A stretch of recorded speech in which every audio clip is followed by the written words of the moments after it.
Meaning of Hijra. Hijra. Hijra. Hijra. Hijra. Hijra is an Arabic term that refers to the migration of Prophet Muhammad from Mecca to Medina in 622 AD. The event marks the beginning of the Islamic calendar and represents a significant turning point in Islamic history.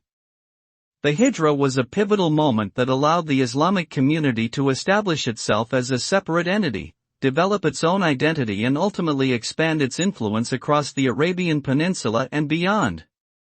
Today, the Hijra remains an important part of Islamic tradition and is celebrated by Muslims worldwide.